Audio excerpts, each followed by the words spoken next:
Hello everyone, welcome back on my YouTube channel. और आज के इस वीडियो में हम लोग क्लैट 2017 के क्वेश्चन पेपर को करेंगे। जो लोग भी एलएलएम की एंट्रेंस की तैयारी कर रहे हैं या करना चाहते हैं, उनके लिए ये वीडियो बहुत ही यूज़फुल रहेगा। तो वीडियो को सबसे पहले लाइक कर दीजिएगा, क्योंकि मुझे पता है आपको ये वीडियो पसंद आएगा। वीडियो को लाइक कर दीजिए और फिर देखिए इस वीडियो को। इस वीडियो में हम लोग सेक्शन ए कॉन्स्टिट्यूशनल लॉ के टोटल 50 क्वेश्चंस हैं और हम इस वीडियो में सेक्शन ए को पूरा करेंगे। ओके, इस वीडियो में टोटल 50 क्वेश्चंस हैं और हम उसको पूरा करेंगे, जो कि कॉन्स्टिट्यूशनल लॉ का है। सेकेंड पार्ट के वीडियो में हम इसका पार्ट बी करेंगे, जिसमें ज्यूरिस्प्रूडेंस पूछा गया है। इस वीडियो को चलिए जल्दी से स्टार्ट करते हैं। और जो लोग भी एलएलबी के बाद एलएलएम के एंट्रेंस की तैयारी कर रहे हैं, उनको मेरी तरफ से ऑल द बेस्ट। अच्छे से करिएगा। और अगर ये वीडियो आपके तैयारी में थोड़ा सा भी कंट्रीब्यूट कर रहा है तो वीडियो को लाइक कर दीजिएगा। चलिए इस वीडियो को स्टार्ट करते हैं बिना टाइम वेस्ट किए हुए। और सबसे पहले क्वेश्चन नंबर 1 की तरफ बढ़ते हैं।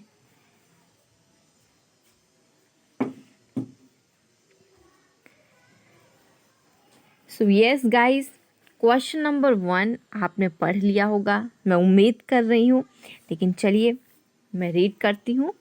क्वेश्चन नंबर 1 है, if any questions arises whether a bill is a money bill और not, the decision given by the dash shall be final. Option A finance minister, option B speaker of the Lok Sabha, option C vice president and last option prime minister. ये बहुत ही easy question है और मैंने LLM की series में जितने भी क्वेश्चंस को करवाए हैं, ये हर एक पेपर में पूछा गया है, डायरेक्टली और इनडायरेक्टली। ये बहुत ही इम्पॉर्टेंट क्वेश्चन है और ये बहुत इजी क्वेश्चन भी है, क्योंकि हम लोग इतनी बार कर चुके हैं इसको। तो मैं उम्मीद करती हूँ कि आप इस क्वेश्चन को गलत नहीं करेंगे। मैं आपको 5 सेकंड इस क्वेश्चन के लिए देती हूँ और आप इसका सही आंसर टिक करके रखिए, मतलब बताइए, अपने दिमाग में सोच लीजिए कि क्या इसका सही आंसर होगा। And your time starts now.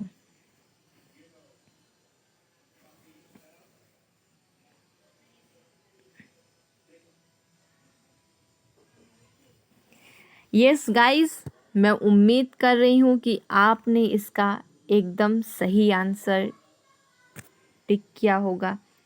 Yes, इसका जो आप लोग सोच रहे थे वही आंसर है। The correct answer of this question is speaker of the Lok सभा। Yes, speaker of the Lok सभा डिसाइड्स कि अगर कोई भी बिल है वो मनी बिल है या नहीं। इसका decision, final decision speaker of the Lok Sabha के पास होता है। यस, इसीलिए हमारा ऑप्शन बी एकदम सही आंसर है। और अब चलिए क्वेश्चन नंबर 2 की तरफ बढ़ते हैं। पहला क्वेश्चन तो बहुत ही इजी था और सब लोगों ने कर भी लिया। सेकंड क्वेश्चन की तरफ बढ़ते हैं और देखते हैं कि कितने लोग करते हैं। Yes, this is the second question. And question number 2 is, Part 9B of the Constitution of India deals with the cooperative societies was inserted by option A, the Constitution 95th Amendment Act 2009, option B, the Constitution 98th Amendment Act 2012. Option C, the Constitution 93rd Amendment Act 2005. And last option, the Constitution 97th Amendment Act 2011. Yes guys, इसका क्या सही answer होगा? इसके लिए मैं आपको 10 second का time देती हूँ और आप लोग इस क्वेश्चन का सही आंसर बताइए।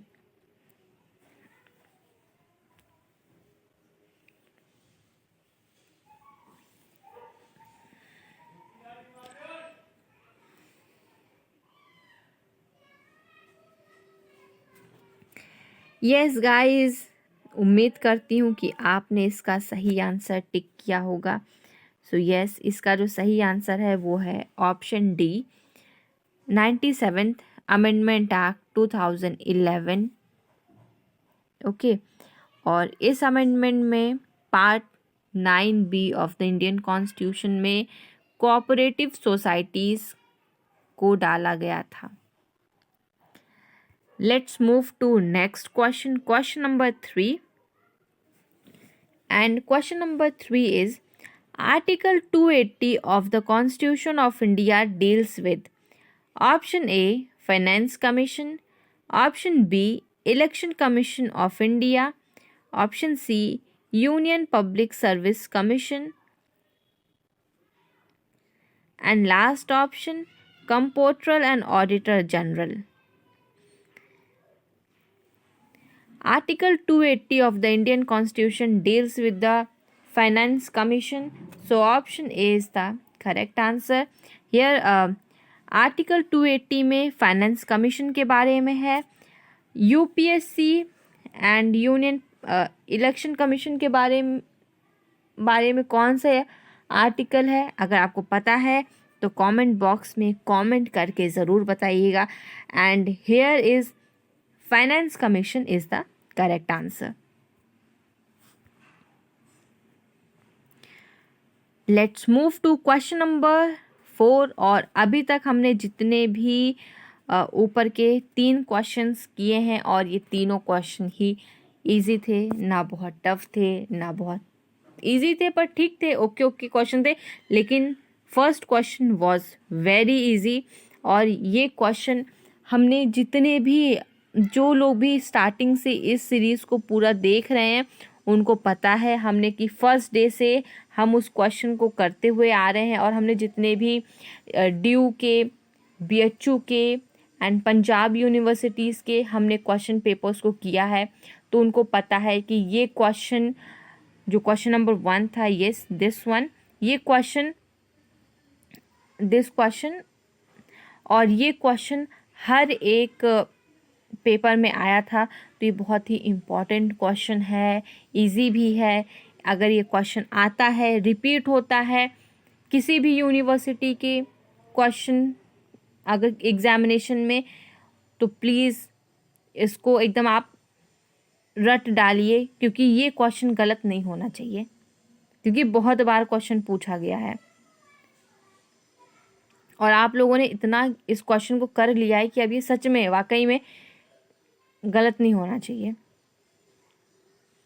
चलिए क्वेश्चन नंबर 4 की तरफ बढ़ते हैं और क्वेश्चन नंबर 4 को देखते हैं कि क्या है क्वेश्चन नंबर 4 में। So yes, question number 4 is, which provision of the Constitution of India deals with the representation of the Anglo-Indian community in the House of the People? Option A, Article 331, option B, Article 332, option C, Article 333, and last option, Article 330. Here is Article 331 is the correct answer. In Article 331, representation of Anglo-Indian community in Lok Sabha is there, और ये हमारे constitution of India में बताया गया है कि article 331 में Anglo Indian representation होगा के बारे में बताया गया है। ओके, सो यस, चलिए अब क्वेश्चन नंबर 5 की तरफ बढ़ते हैं और देखते हैं क्वेश्चन नंबर 5 में क्या है।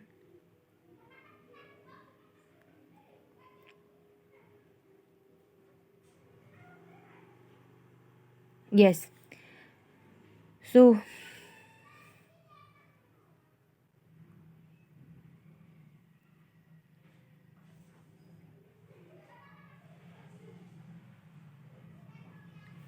yes, question number 5 is, in state of Maharashtra versus Dr. Praful B. Desai, 2003, the Supreme Court of India held option A, right to speedy trial in part and parcel of right to life under Article 21 of the Constitution. Option B, it is obligatory on the employer to compute the family pension and offer the same to the widow even without making a claim on her part. Option C, where lawyer boycott or are on strike, it is the duty of the court to carry on with court proceedings. And last option is recording of the evidence through video conferencing so long the accused and or his pleader are present while recording is as per the procedure established by the law and hence valid. So in state of Maharashtra versus Praful B. Desai, and this is of 2003 का case है, और इस case में था कि recording of evidence जो है वो वीडियो कॉन्फ्रेंसिंग के द्वारा हो रहा है, तो उसमें अक्यूज और प्लीडर प्रेजेंट रहेंगे और जो भी प्रोसीजर बताया गया है स्टैब्लिश्ड है हमारे लॉ से कि क्या क्या होना चाहिए during the recording of the evidence. So yes, option D here, option D is the correct answer.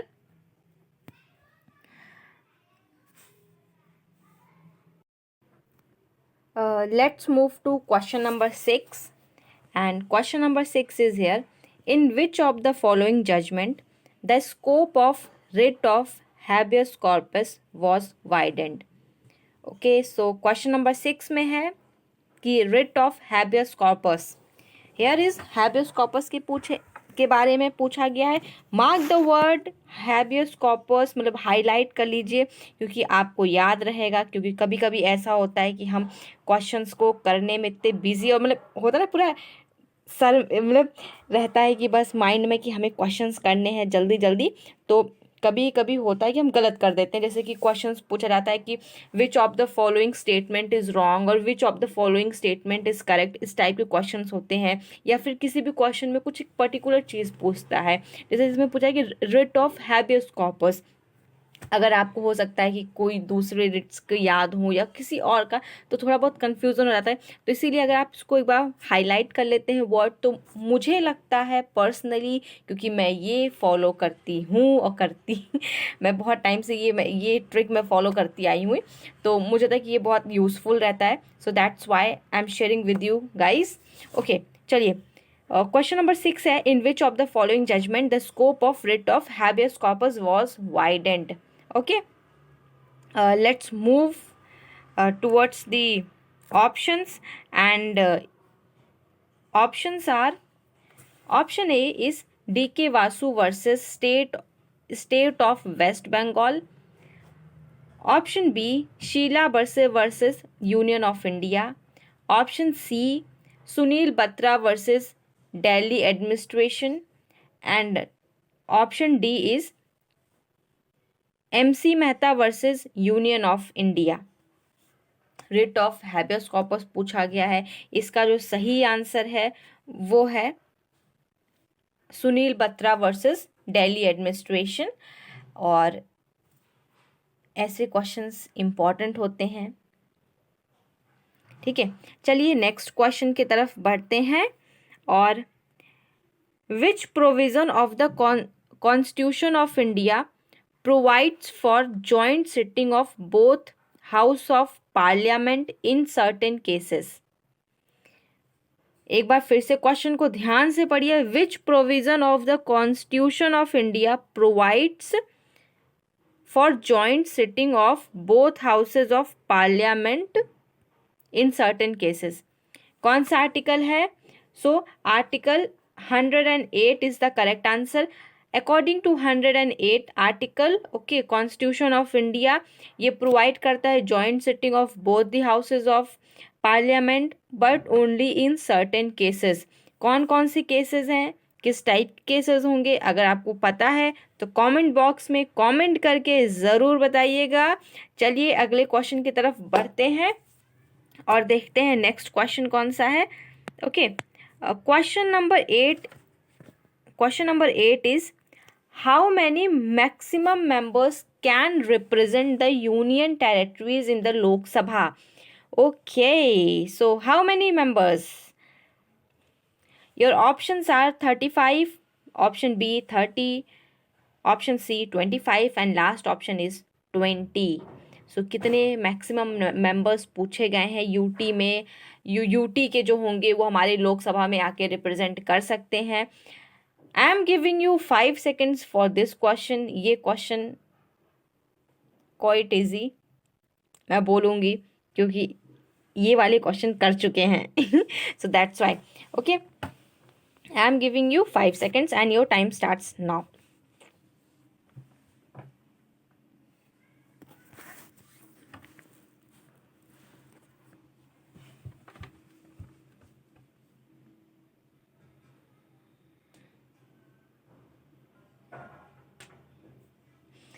Okay guys, so here is option D is the correct answer. 20 members can represent union territories in the Lok Sabha. So here is 20 and 20 is the maximum number. Okay, let's move to question number 9 and question number 9 is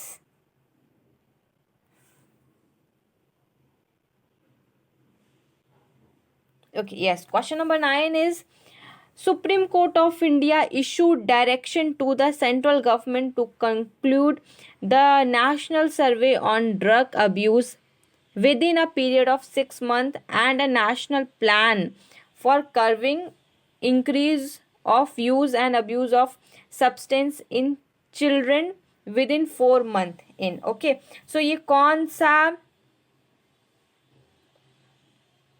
case था?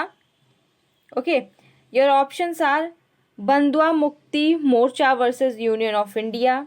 Okay, option B is MC Mehta versus Union of India. C Bachpan Bachao Andolan versus Union of India, and last is Sheila Basera versus Union of India. So मुझे लगता है कि अगर ये question आप simple सा पढ़ के भी और थोड़ा सा common sense presence of mind को अगर आप यूज़ कर रहे हैं, यू कैन ईजिली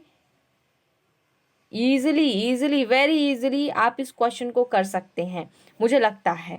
ठीक है, अगर आप थोड़ा सा भी, क्योंकि जब हम एग्जामिनेशन हॉल में बैठे होते हैं तो हमारे दिमाग में सबसे पहले स्ट्रेस चलता रहता है, प्रेजेंस ऑफ माइंड और ये सब चीज़ें लगता है कहाँ चली जाती हैं। तो इस क्वेश्चन में मुझे लगता है कि अगर आप जैसे बंधुआ मुक्ति मोर्चा, अगर आप फर्स्ट ऑप्शन को देखें, ऑप्शन ए, तो बंधुआ मुक्ति तो लग रहा है कि कुछ लेबर्स से रिलेटेड है, तो हम बहुत आराम से ऑप्शन ए, फर्स्ट ऑप्शन को तो हम एलिमिनेट कर सकते हैं कि भाई चलो ये तो हो ही नहीं सकता क्योंकि ये तो किसी और से रिलेटेड है। सो ऑप्शन ए तो हट गया। अब ऑप्शन बी सी डी 3 ही ऑप्शन बचे। MC Mehta versus union of India, अगर आप लोग पढ़े हुए हैं थोड़ा बहुत भी MC मेहता के केसेस, तो आप देखेंगे एनवायरनमेंट से है और स्पेशली एनवायरनमेंट रिलेटेड केसेस आएंगे। ये सब इन्होंने ज़्यादा उसी पे ही केस किया था, तो लगता है कि नहीं ये भी नहीं, तो आप MC मेहता को भी बहुत आराम से हटा सकते हैं।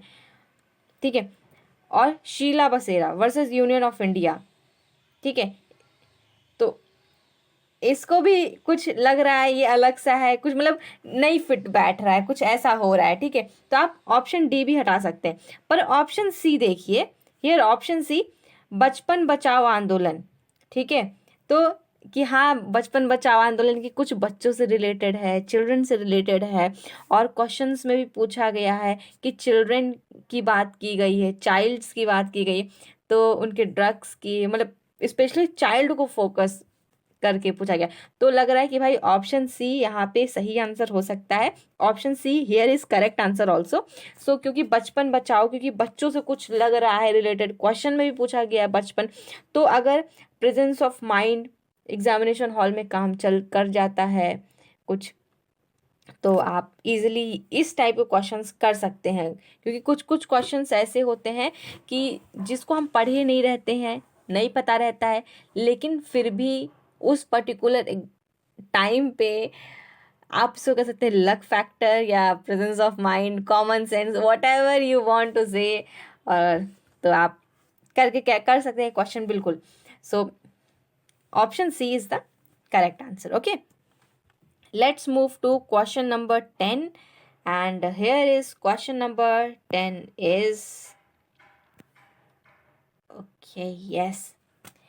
So guys, question number 10 is, how many judges constituent the bench in the case of Supreme Court advocates on record versus Union of India 2016 5 SSC 1, in which the Constitution 99th Amendment Act 2014 was declared unconstitutional? Okay, option A is 7, B 5, C 9, and last is 3. Option D is 3. So here is 5 is the correct answer. Option B, 5 judges की bench थी. Okay, let's move to question number 11, और question number 11 को देखते हैं। In case of मार्केंडू के क्या, हाँ, versus Lok Sabha, सबके कुछ कुछ केस ऐसे थे प्रोनाउंस करने में, okay, is related to, option A is freedom of speech and parliamentary privileges, option B functioning of Lok Sabha, option C power of the parliament of make law, and last option is election of speaker of Lok Sabha. So here is option B is the correct answer, functioning of the Lok Sabha. Okay, let's move to question number 12. Okay, so which of the following writ what is your authority? Here is what is your authority, किस writ में बताया जाता है? Option A prohibition, option B mandamus, option C quo warranto, and last option is habeas corpus.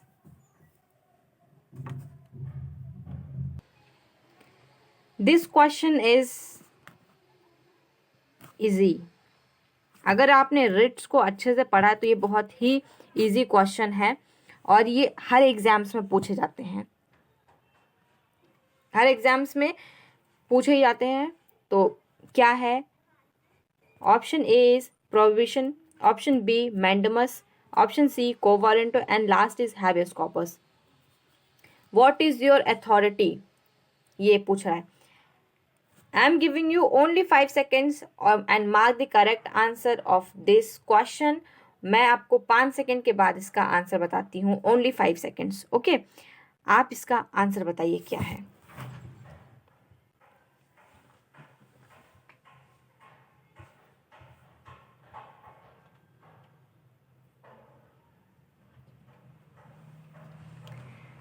So yes guys, मुझे उम्मीद है कि आपने जो आंसर मार्क किया हो सही किया हो. ठीक है. सो यस, ऑप्शन ए को अगर हम देखें प्रोहिबिशन, ओके, तो इसका मतलब होता है to forbid, is to forbid. So option A तो होगा ही नहीं. Okay, option B is mandamus, जिसका मतलब होता है we command. Okay, we command, we command. Okay, मेरी राइटिंग बहुत अच्छी नहीं है. So we command. And option C is quo warranto. Quo warranto क्या होता है? हैबियस कॉर्पस को देखते हैं। Habeas corpus to bring the body before the court, okay, to have the body, चाहे वो लीगल और इलीगल जो भी डिटेंशन हुआ है, लाइव और अलाइव बॉडी को प्रेजेंट करना होता है बिफोर द कोर्ट, तो हैबियस कॉर्पस वो होता है। अगर आपने एक मूवी देखी होगी साउथ की, जय भीम और भीम, जिसमें कि इस रिट को यूज किया गया था, हैबियस कॉर्पस को, अगर याद होगा, अगर जिसने भी देखी है याद है कमेंट बॉक्स में बताना जरूर, okay. And quo warranto is by what authority or warrant, so here is option C is the correct answer. Option quo warranto का मतलब होता है कि by what authority or warrant, okay, so option C here is the correct answer. And इसको याद कर लीजिएगा, आप लिख लीजिए, चाहे प्रोहिबिशन का होता है to forbid, okay. Mandamus we command, okay, and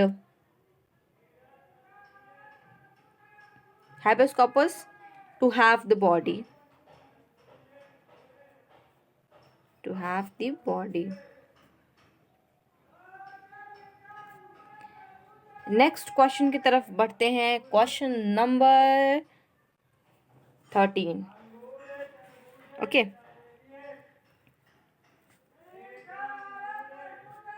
And here is question number 13 is, which article of the Constitution of India provides that the state shall endeavour to secure for the citizen a uniform civil code throughout the territory of India। Uniform civil code के बारे में पूछा गया है, and मैं एक video लेके आऊँगी कि अगर जो लोग भी LLB की तैयारी कर रहे हैं, ठीक है, एंट्रेंस में कौन कौन से इंपॉर्टेंट सेक्शंस हो सकते हैं जो पूछे जाएं, तो एक मैं इंपॉर्टेंट सेक्शंस के ऊपर मैं एक वीडियो लेके आऊँगी। So okay, so uniform civil code, very very easy question, okay. Uniform civil code किस सेक्शन में है? Option A is article 43, sorry article, okay मैंने सेक्शन बोला। And option B is article 44, option C article 42 and last option is 41। So article 44 में uniform civil code के बारे में है। एंड अगर आप चाहते हैं कि वो वीडियो आए जिसमें मैं इम्पॉर्टेंट आर्टिकल्स और सेक्शंस को डिस्कस करूं LLB के पॉइंट ऑफ व्यू से, तो ज़रूर कमेंट बॉक्स में बताइएगा, ओके।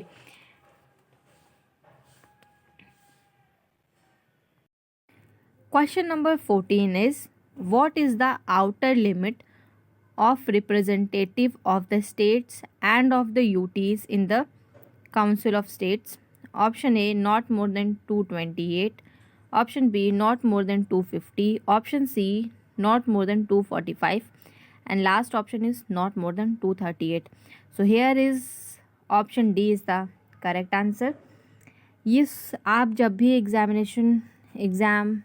में मतलब जाइएगा एग्ज़ामिनेशन के लिए, तो जो भी करंट अफेयर्स होते हैं उसको चेक करके जाइएगा, क्योंकि ये लिमिट घट बढ़ सकती है, ठीक है।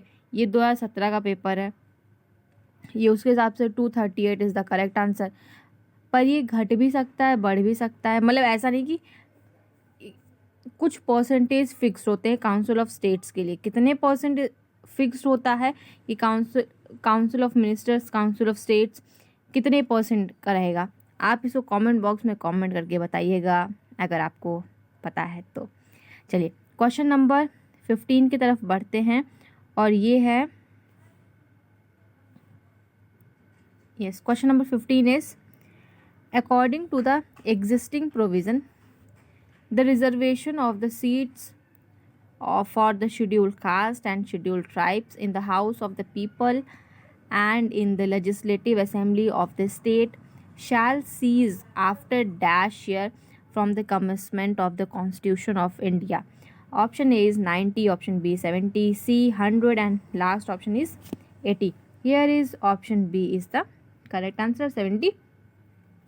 क्वेश्चन नंबर 16 की तरफ बढ़ते हैं और देखते हैं क्वेश्चन नंबर 16 में क्या क्या है, और आई होप सो कि आपको मज़ा आ रहा होगा क्वेश्चंस को सॉल्व करने के लिए में, और इन्जॉय करिए इसको, क्योंकि जब तक आप इसको पढ़ाई को इन्जॉय नहीं करेंगे आपको मज़ा ही नहीं आएगा। सो आप ढेर सारे क्वेश्चंस को सॉल्व करिए।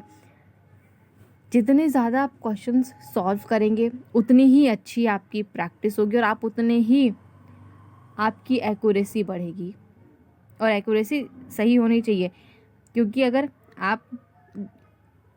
आप एक बार पढ़ लेते हैं कोई भी चीज़, तो उसको रिवाइज करने का सबसे बेस्ट तरीका होता है कि आप उसके क्वेश्चंस को सॉल्व करें उस टॉपिक के।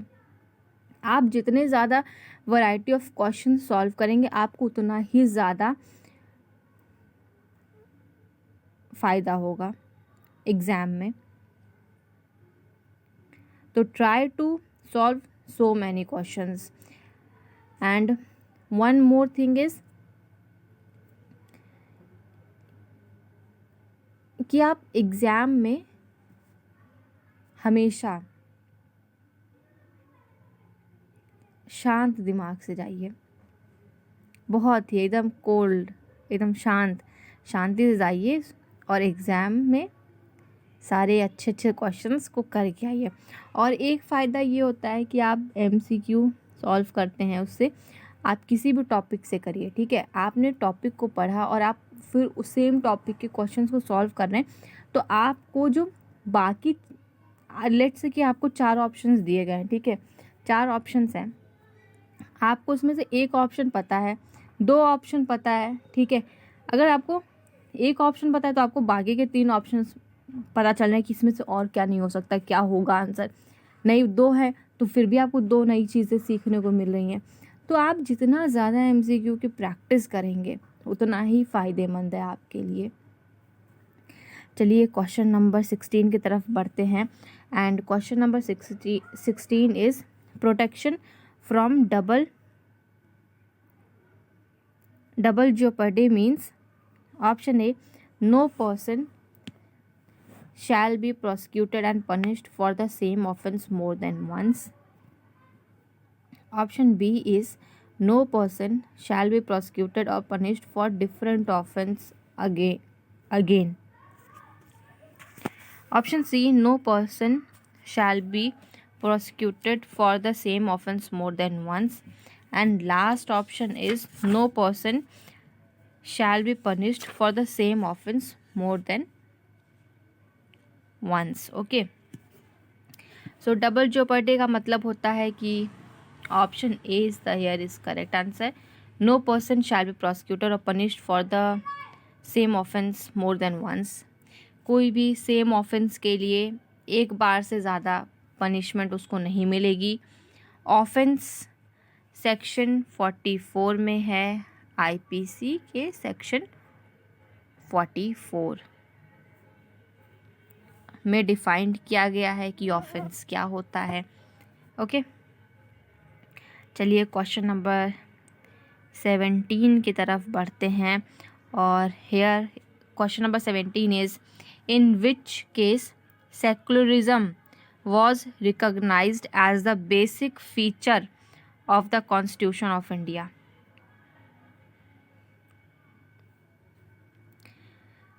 ये बहुत ही इजी क्वेश्चन है और इस क्वेश्चन को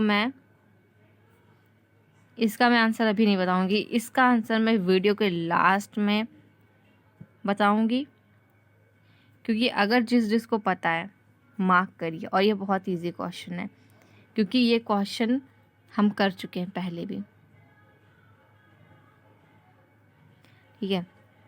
और मुझे लगता है कि अगर हमने नहीं भी किया है, ठीक है, मतलब अगर जिन लोगों ने वीडियो को नहीं देखा है पहले, तो आपको ये क्वेश्चन आना चाहिए। आप लॉ स्टूडेंट हैं, आप LLM की तैयारी करें, तो आपको ये क्वेश्चन आना चाहिए। और वैसे भी जो भी सारे बच्चे एग्जामिनेशन की प्रिपरेशन करें कॉम्पिटिटिव एग्ज़ाम्स की, उनको ये क्वेश्चन आता है। तो मैं ये मान के चल रही हूँ कि आपको ये क्वेश्चन आता है। इसका सही आंसर आप लोग करिए क्या होगा।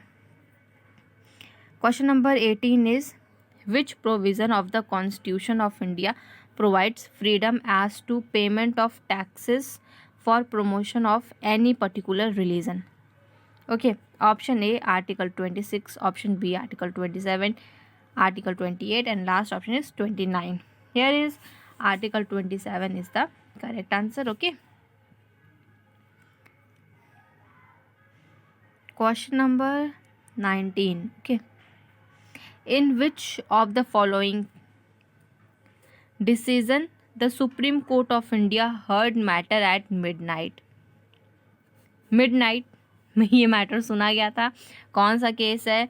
Option A Ram Prakash versus state of UP.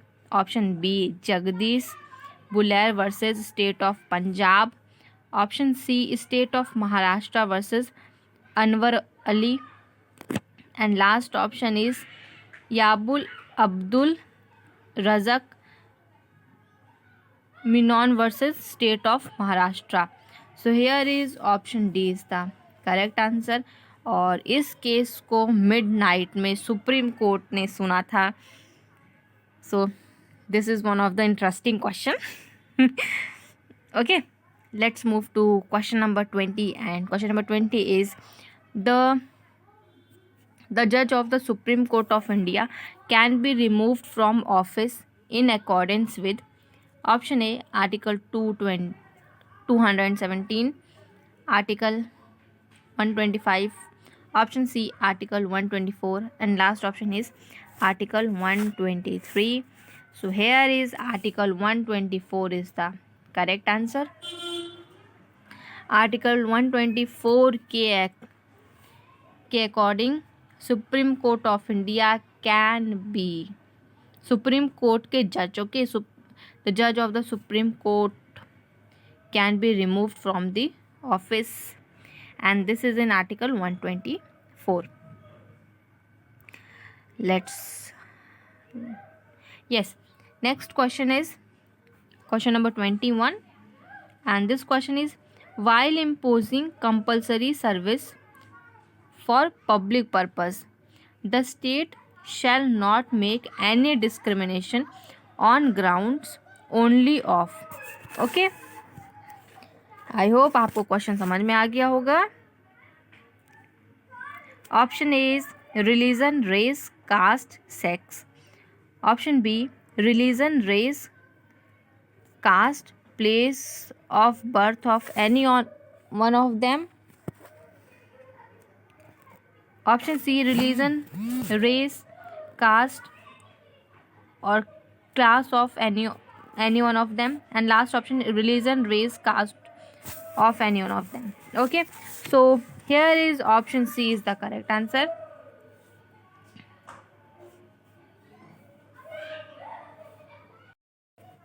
Yes guys, let's move to question number 22, and question number 22 is article 19 clause 1c of the constitution of India guarantees freedom.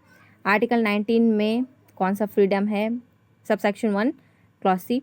okay, option A to form trade union, option B to form association or union, option C to form association, and last option is to form association or union or cooperative society.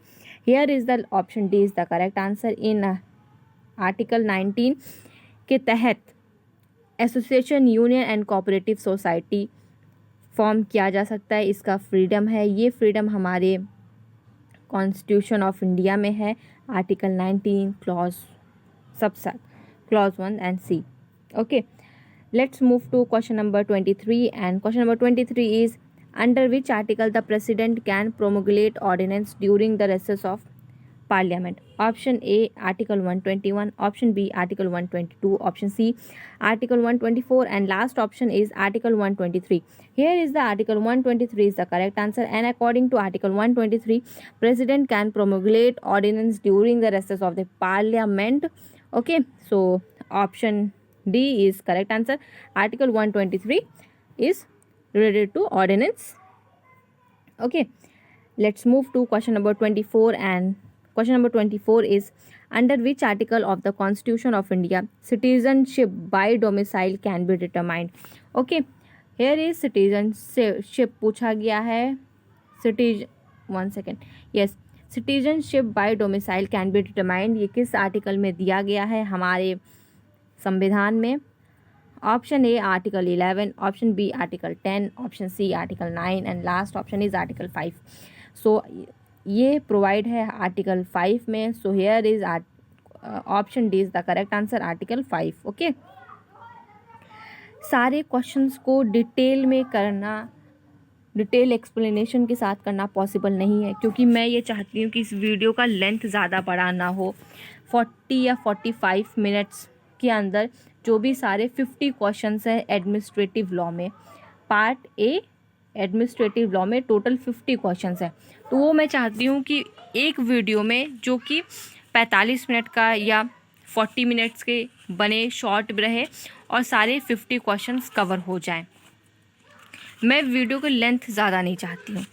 तो अगर आपको किसी भी question में कोई भी problem है, समझ में नहीं आ रहा है, आप उसका एक्सप्लेनेशन चाहते हैं, तो आप कमेंट बॉक्स में कमेंट करके बताइएगा। मैं उस क्वेश्चन को डिटेल्ड एक्सप्लेन कर दूंगी। ओके, क्योंकि इसमें टोटल 3 सेक्शन है। सेक्शन ए में एडमिनिस्ट्रेटिव लॉ है, सेक्शन सी में जूरिस्प्रूडेंस है, बी में जूरिस्प्रूडेंस, एंड सी वाले सेक्शन में वो सारे सब्जेक्ट से है। कॉन्ट्रैक्ट भी हो जाएगा, टॉर्ट भी हो जाएगा, क्रिमिनल लॉ, इंटरनेशनल लॉ, ये सब कुछ है सेक्शन सी में। तो अभी हमें बाकी भी 2 सेक्शंस को देखने हैं और उन सब में भी 50-50 क्वेश्चंस हैं, तो टाइम ज़्यादा ना लगे और हम सारे क्वेश्चंस को कर लें, ये मेरा टारगेट है और ये मैं चाहती हूँ। तो अगर आप ये चाहते हैं, आपको अगर किसी भी क्वेश्चन में कोई भी कन्फ्यूज़न हो, आप बेझिझक कमेंट बॉक्स में कमेंट करके बताइएगा। चलिए क्वेश्चन नंबर 25 की तरफ बढ़ते हैं और क्वेश्चन नंबर 25 है, for a person to be eligible for election as president of India, one of the qualification required is that he is qualified for election as a member of president of India. Okay, question यहाँ पूछ रहा है election किसके लिए, president of India के लिए। Okay, सो इसमें से one of, okay yes, so here is eligibility पूछा गया है। इलेक्शन अगर प्रेसिडेंट का हो रहा है तो इसमें से कौन सी क्वालिफिकेशन में चाहिए, इसमें से मेंबर किस का होना चाहिए प्रेसिडेंट ऑफ इंडिया को। Okay, so here is option A is the legislature of the state, option B the parliament, option C the house of people, and last option is the council of states. इसका जो सही answer है वो है house of the people is the correct answer. So अगर president of India को member of the house of people ये होना चाहिए, मतलब क्वालिफाइड इसके लिए होना चाहिए। So here is option C is the correct answer. Let's move to question number 26, and question number 26 is, which article of the Constitution of India gives power to the President to consult the Supreme Court? Okay, Article 141, Article 145, Article 143, and last option is Article 147. So here is Article 143 is the correct answer, and according to article 153 of constitution of India, president के पास power है कि वो supreme court से consult कर सकते हैं। चलिए next question की तरफ बढ़ते हैं, and next question is question number 27, और क्वेश्चन नंबर 27 है, who has the power to prorogue the either house of the state legislature. State legislature पूछा गया है। Okay, option A governor, option B speaker of the legislative assembly, option C chief minister, and last option is president. बहुत ही easy question है इसका, और जो सही आंसर है वो है governor. So option A here, option A is the correct answer. Okay, चलिए नेक्स्ट क्वेश्चन की तरफ बढ़ते हैं, question number 28, and question number 28 is the vice president may be removed from his office by a resolution of the। Okay, vice president के removal की बात की गई है। इस चीज़ को याद रखिएगा कि वाइस प्रेसिडेंट से रिलेटेड क्वेश्चन आया है। ऐसा नहीं कि आपने क्वेश्चन पढ़ा, प्रेसिडेंट ध्यान में रहा और आपने प्रेसिडेंट के अकॉर्डिंग कर दिया क्वेश्चन, वाइस प्रेसिडेंट है। Okay, so option A is the both the houses houses of parliament and agreed to by the majority of the state legislature. Option B, council of state. Option C, house council of states and agreed to be by the house of people, and last option is house of people. So here is the correct answer will be option C. Okay, council of states and agreed to by the house of people. So option C is the correct answer.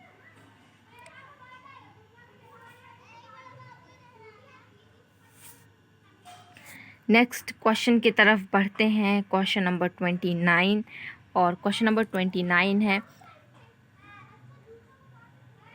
Article 13, yes, article 13 of the Indian Constitution dealing with trade, commerce and intercourse appears to derive inspiration from option A, Australian Constitution, option B, Constitution of Ireland, C, UK Constitution, and last option is US Constitution.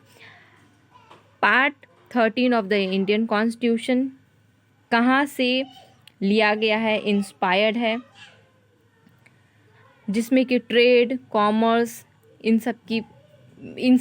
सारे article से deal करता है, इन सब चीज़ों से deal करता है हमारा पार्ट 13 ऑफ इंडियन कॉन्स्टिट्यूशन, और ये लिया गया है ऑस्ट्रियन कॉन्स्टिट्यूशन से. Option A is the correct answer.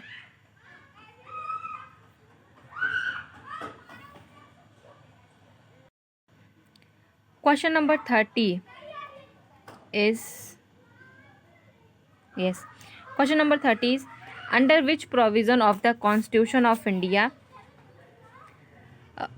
it is the fundamental duty of every citizen of India to strive towards excellence in all sphere of individual and collective activity so that the nation constantly rise to the higher level of endeavors and achievement. Okay, option A, Article 51A, C, option B, Article 51A F में, Article C, option C, sorry, Article 51A J, and last option is Article 51A D.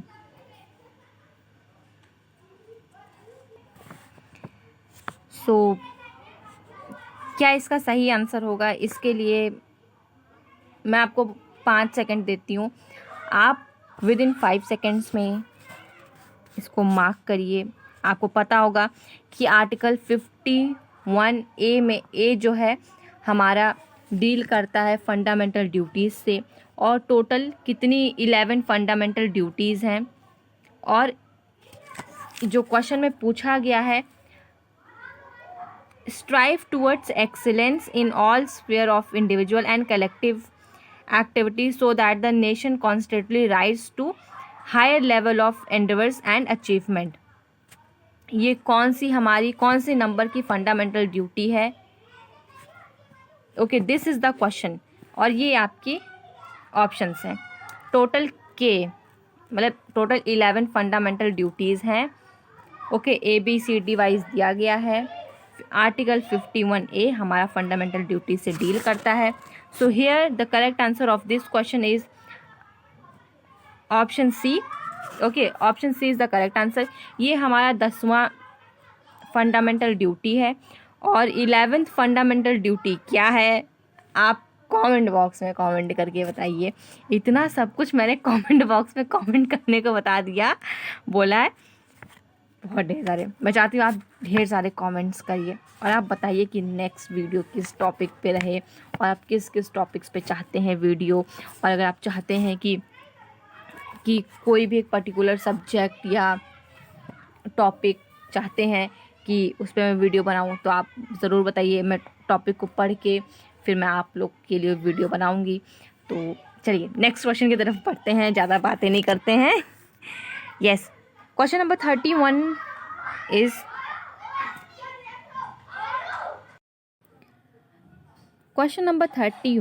is which provision was struck down in the case of Supreme Court Advocates on Record Association versus Union of India. Okay.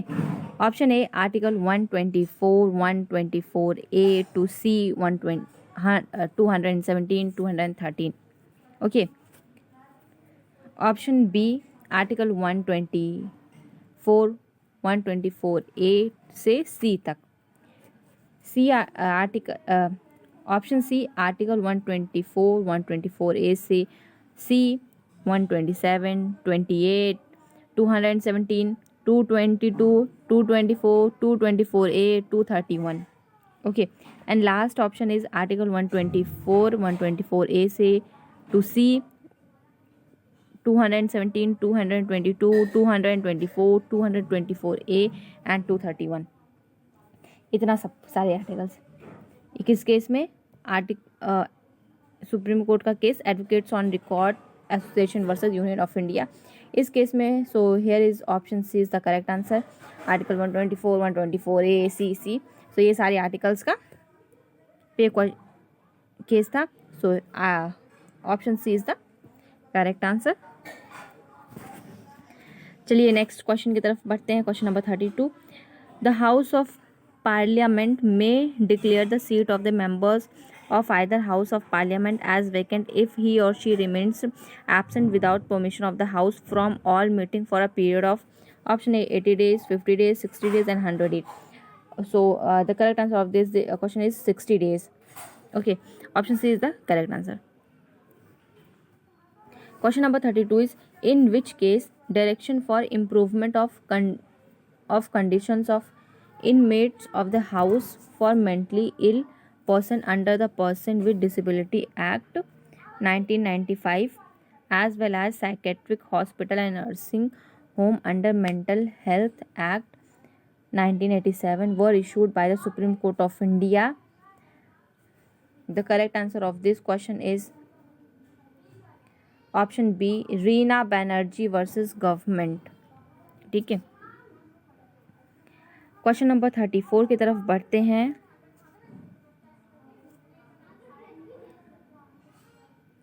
In which part of the Constitution of India the provision for Public Service Commission is contained? Public Service Commission किस part में है? Option ए part 11, 12 part 12 है, part 13, part 11 and D is part 14. इसका सही answer है option D. Part 14 में contain करता है public service commission. Question number 34 की तरफ 35 की तरफ बढ़ते हैं और क्वेश्चन नंबर 35 है article 22 subsection 4 to 7 of the Constitution of India were amended by option A the Constitution 44th Amendment Act 1978, option B the Constitution 52nd Amendment Act 1985, C option the Constitution 42nd Amendment Act 1976 and last option is 50th Amendment Act 1980. Constitution का इसका जो सही answer है वो है option A 44th Amendment Act 1978. Question number 36 is the appointment of Comptroller and Auditor General of India under Article 148 is made by. Comptroller and Auditor General of India के appointments कौन करते हैं? Option A chief justice of India, B prime minister of India, C president of India and last option is finance minister of India. इसका जो सही answer है वो है president of India. Option C is the correct answer. Option C is the correct answer. President of India appoint करते हैं with the aid and advice of the councils of ministers.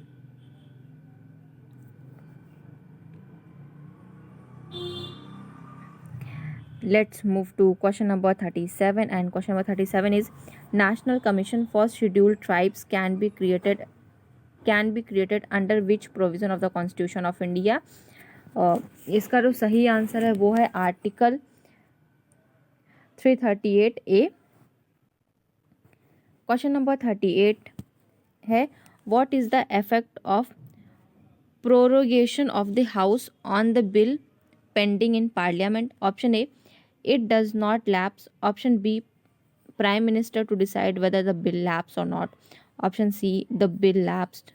D option is speaker to decide whether bill lapsed or not. So here option A is the correct answer.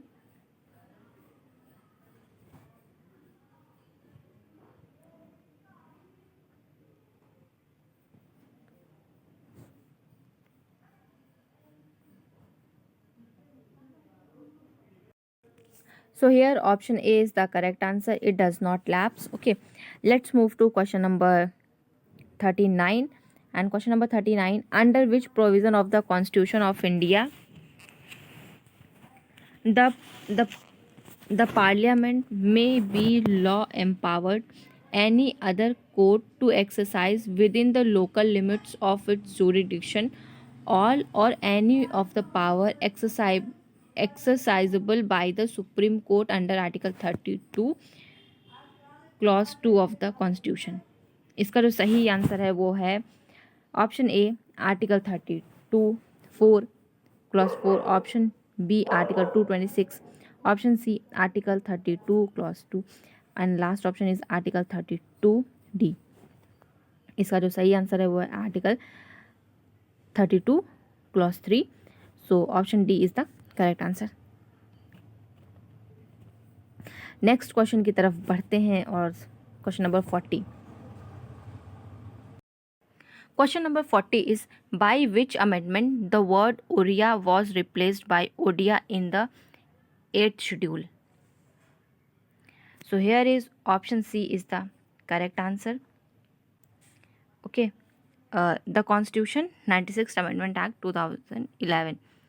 बाकी के questions में मैंने correct answer mark कर दिया है ताकि आसानी रहे आप लोग को भी। Okay, so the official language used in the Supreme Court of India shall be English होगा। सुप्रीम कोर्ट ऑफ इंडिया में जो लैंग्वेज यूज़ होगा, तभी ऐसा आप बहुत लोगों से सुना होगा अपने अपने LLB में कि अगर आप लॉ कर रहे हैं तो इंग्लिश में करिए, क्योंकि सुप्रीम कोर्ट में जो केसेस सुने जाते हैं हाई कोर्ट में इंग्लिश में होते हैं और इंग्लिश में ही फ़ायदा होता है लॉ करने का। बहुत से लोग ऐसा बोलते हैं, पर कुछ भी हो, इन सब के अलावा आप जिस भी लैंग्वेज में कर रहे हैं, हिंदी में या इंग्लिश में, आपकी कमांड अच्छी होनी चाहिए। ओके, नेक्स्ट क्वेश्चन की तरफ बढ़ते हैं, question number 42। And question number 42 is, under which article of the constitution of India there is a duty of the chief minister to furnish such information relating to the administration of the affairs of the state and proposal for registration as the governor may call? Article 127 is the correct answer. Option C. Question number 43. In which case the Supreme Court of India held that there is no justification for permitting only Brahmins to carry out the necessary rites and rituals as priests? ये case आया था M. Adithyan versus Travancore Devaswami board का एक case था। Option D here is the correct answer. And next question की तरफ बढ़ते हैं।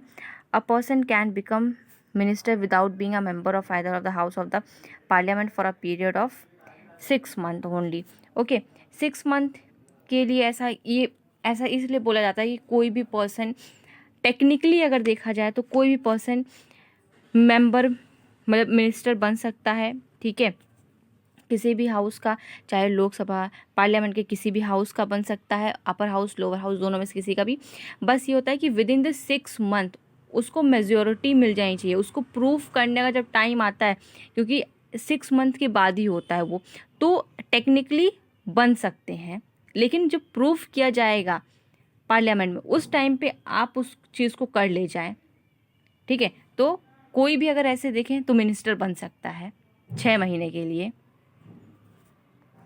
ओके, क्वेश्चन नंबर 45 की तरफ बढ़ते हैं। Under the constitution of India freedom for conscience and the rights freely to profess, practice and propagate religion is a subject to public order, morality and held to the provision of the. This is in part 3. So option D is the correct answer.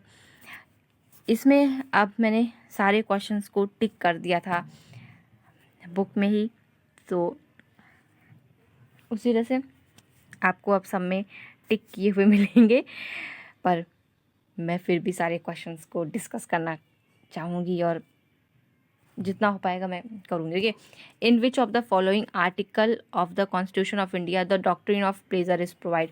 This is an article 310. Okay. Question number 47 is under which of the following article of Constitution of India the tribunal other than administrative tribunal can be created by appropriate legislature. ये article 323B में दिया गया है. Question number 48 है right to enforce which article of the Constitution of India cannot suspend during the emergency. Article 20 and 21. Okay, option B is the correct answer. Article 20 and 21 cannot be suspended during the emergency. Article 20 में है protection in respect of conviction for offence and 21 में right to life and personal liberty.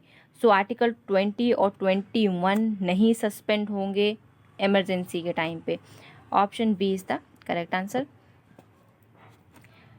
Question number 49 which one of the following is not a ground mention in article 19 clause B 2 of the constitution of India on the basis of which of the reasonable restriction on the freedom of speech and expression can be imposed public interest. So option C is the correct answer here. Next question करते हैं question number 50. Okay, इसका mark ही है सबका mark था last के 10 questions में. तो हमने पार्ट ए एडमिनिस्ट्रेटिव लॉ को पूरा ख़त्म कर दिया है. 50 क्वेश्चंस थे और पार्ट बी जूरिस्प्रूडेंस में है, उसका वीडियो कल आएगा. तो उसके लिए चैनल को सब्सक्राइब कर दीजिएगा, वीडियो को लाइक कर दीजिएगा, सबके साथ शेयर कर दीजिएगा. And thank you for watching. Bye bye, take care. मिलते हैं कल जूरिस्प्रूडेंस के साथ.